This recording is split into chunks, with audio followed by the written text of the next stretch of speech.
my life is shaped by a lot of events, but one of the most powerful was somebody doing these kind acts for my family. When I was 11 years old, we had a really, really tough Thanksgiving where there was no money and no food, and we wouldn't have starved. We always found a way to get something, but we weren't going to have a Thanksgiving dinner, that's for sure, certainly not a feast of any sort. And my mom and dad at the time were fighting like cats and dogs and saying things that once you say them, you can never take them back. You know the kind of stuff I'm talking about? And my mom was screaming at father about how he couldn't even take care of his own family, and it was horrible. And I have a younger brother and younger sister. I'm the oldest. So I was trying to keep them from hearing this conversation, and then a miracle happened. Bang on the door. I'm the oldest. They're screaming, and so I go answer the door. And I answer the door, and standing there is this giant man. I was this little boy. And he's holding this huge box of food. And beside him on the ground was a black pot with an uncooked turkey in it. And he said, "Is your father home?" And I said, "Just one moment." I was like unbelievably euphoric. I thought, this is a gift from God. This is going to change it all. This is going to make my mom and dad happy. It's going to be unbelievable. So I go, and my father is screaming at my mother through a closed door to the bedroom door. And I said, Dad, there's a guy at the door. And he goes, "Go, you answer the door." I said, "I did. He's got to see you." So I kind of teased. I said, "Dad, you got to come." So he said, "Fine." He made one last yell at her, and he walks to the door. And I'm waiting there, just can't waiting to see his face. And my dad opens the door, and this man's standing there with this big box of food. And my father did not get happy. He looked at this man, and he raised his voice to him, and he said, "Look, we don't take charity." And then he took the door to slam it in the man's face. But the man was a good-sized man. He put his foot there and smacked his foot and bounced back open. He said, Sir, this is not charity. Everybody has tough times. Somebody knows you're having a tough time. And they want you to have a magical Thanksgiving. I'm just the delivery guy." He said, "Please take this." And my father said, "We don't take charity." He went to slam it again. And this time the guy put his shoulder against it so he couldn't do it. And then my father's staring at him. It's like these two males starting to get in this intense mode. And one just trying to give a gift, and I'm freaking. And then the guy said something that I'll never forget, and in moments I wished he hadn't said. But he found a way to force my father. He's holding this thing, and he looked at me, and then he looked at my dad, and he said, "Don't make your family suffer because of your ego." Now my dad's level of energy increased, but he was also trapped. You get it? So he took the food, slammed it on our table, and slammed the door in the man's face and never even thanked him. And I didn't know what to do. Part of me wanted to cry. Part of me was crushed. And I watched my father storm off and went on back to scream at my mother. And I remember that day just thinking, I don't understand. And years later, I began to understand it a little bit. What I began to understand is that you look at a person's life, and it's like so much in life you could be joyous about. Like I wanted to smile, you know what I mean? Even now I can remember it. I wanted to smile about this great gift, but now I couldn't even smile because it would make him angry. And then I thought, years I figured out, our whole life is shaped by decisions. That's what we've talked about today, right? But there's 3 decisions you're making every moment you're alive. And the way you make these 3 decisions shapes your destiny. First decision we're all making every moment is, what are you going to focus on? What are you going to focus on? And, I realized that my father's life and my life ended up very different because we made that day 3 decisions very differently. He decided to focus on the fact that he has not fed his family.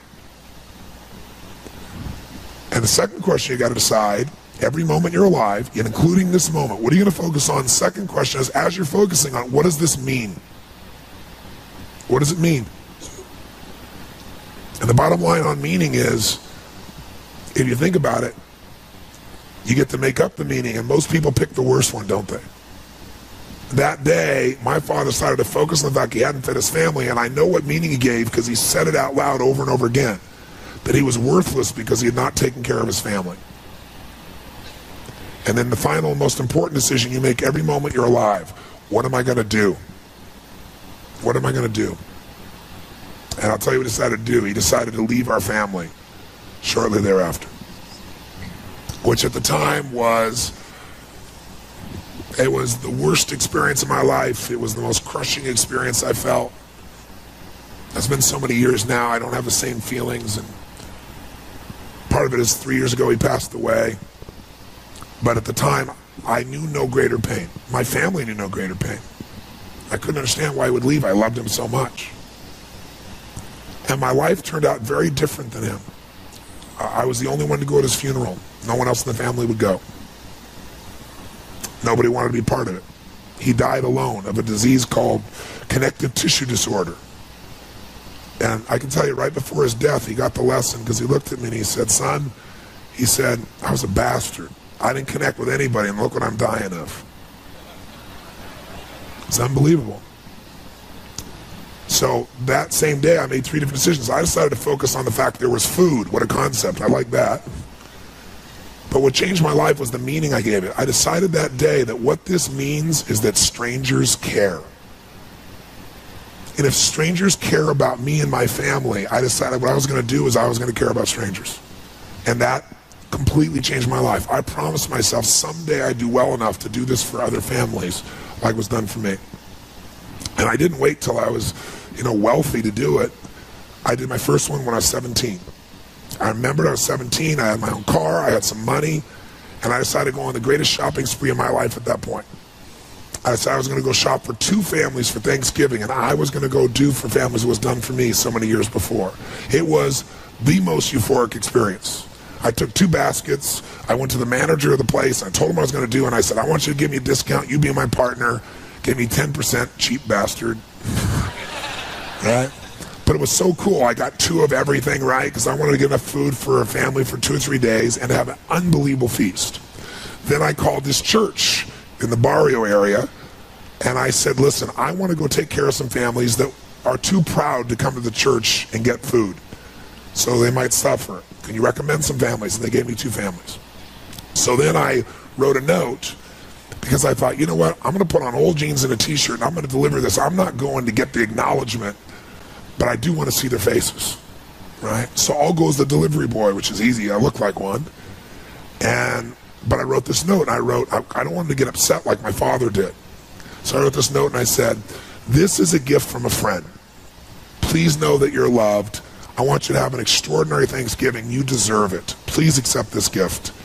And then I put under it, I said, if you can, someday do well enough to do this for one other family and pass on the gift. And I put love a friend. And then I realized I was going to an area that was more Latino and I don't speak Spanish, so I thought, I got a friend to write on the back in Spanish so I could flip it around if there was a challenge. So I got one of my buddy's old vans, because I need a little room, put all the groceries in, and I drove to this house. And it was not what I expected, it was more. I got to this house and I got 2 bags of groceries and I banged on the door. Door opened and this woman about this tall, right, stares up at me like this, right?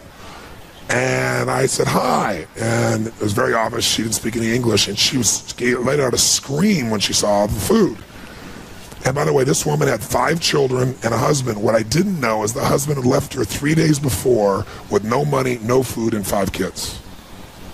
So I got these bags. So she screamed and she grabbed me and started pulling my neck and like kissing me, right? And I said, no. I said, I'm the delivery boy. And she didn't understand a word I was saying. So I reached in the pocket and I gave her the note, flipped it over. She read it in Spanish. And then she started to bawl. So then she came and started kissing me again. I said, no, I'm the delivery boy. I'm, trying to show her. And she goes, no, gift from God. I said, I'm trying not to bawl. So I'm like, where do I put this? And I'm doing everything to hold it together, like smiling, but I want to cry. And she just pointed. It wasn't a big house. It's like a room. So I went over and I put the stuff on there. And just as I'm trying to put stuff on there, I hear these screams. And all of a sudden, bam, bam. 2 boys hit me, one leg, then the other. These 2 little guys just tackle me, right? When they saw the food, they went crazy. When I saw the pumpkin pie, it was over. So I said, come out with me. And so they came out, and we kept bringing these groceries in. And I'm telling you, it was like, I don't know how to describe it. It was the most euphoric, fun, passionate, loving. It was like they're my little brothers, And so we brought all stuff in, and they were laughing, and they were lit up. And then, I'd done it all, and it was time to go, and I didn't want to go, and they didn't want me to go. This one little boy just wouldn't let go of my leg, and he just kept looking up to me and hugging me, and I was like, but I had to go make the other delivery. So I turned to this woman, I said, I've got to go, And she said, okay, whatever her language was. I didn't know what it was, but I knew it meant okay, right? So I went to go leave, and then she grabbed my arm, and she started to have tears in her eyes. And I said, I wanted to say, Happy Thanksgiving, but I didn't know Spanish, so I went, Feliz Navidad. Figured it was close, And she started she went from crying to laughing, right? And then she grabbed and gave me this big hug, and the kids gave me these hugs. And I remember I got out and I walked off, and they were all standing on the porch. And I got in this little van, and I drove it out and I turned it around. And as I went to turn it around, I looked in the rearview mirror, and I was feeling all this emotion building in my body. And I looked in the mirror, and I saw Mama standing in the porch with her kids, all the kids smiling. Mama sitting there crying hysterically and smiling from ear to ear. And I couldn't keep it together. I was right there, stopped in the street, and I started bawling uncontrollably. And I remember just thinking, this is a beautiful thing.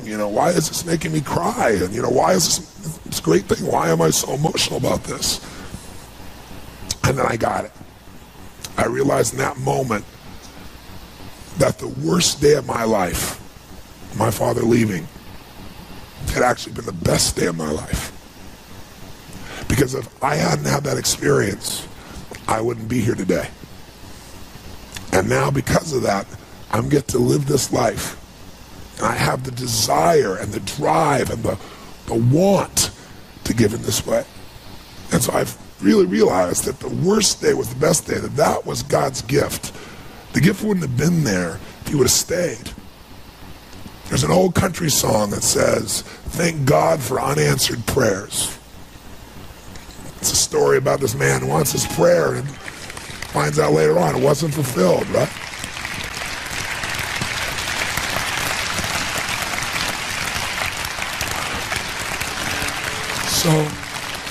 So I tell you the story for a couple reasons. One is, if you want to change your life, figure out how your worst day was your best day. You'll change everything, because it is if you look for it. If you find the deeper meaning, it is. There's something in you that wouldn't be there without it. And the second reason is because I want to recruit your soul. Not for your money or business. I want to recruit you in this action of going and making a difference. I want to recruit you for you, because I know if you go do a few of these things, you'll get hooked, and you'll make it a ritual, and it'll change your life. Whatever things you do in your life, this is what it's really about. And it won't be long before it'll be Thanksgiving here, and we still do this. I start out the first year I fed 2 families, and the next year I fed 4. I'm going to double it. Next year I did 8, which was a lot of work. And I didn't tell anybody what I was doing, because I wasn't doing it for acknowledgement. I was doing it because it was right. But after a while, I thought I could use some help.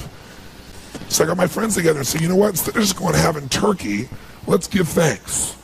Let's go build baskets with food and great stuff, and let's deliver it to people. Then we'll come in and have a big dinner, and we'll talk about what we're grateful for and have our dinner.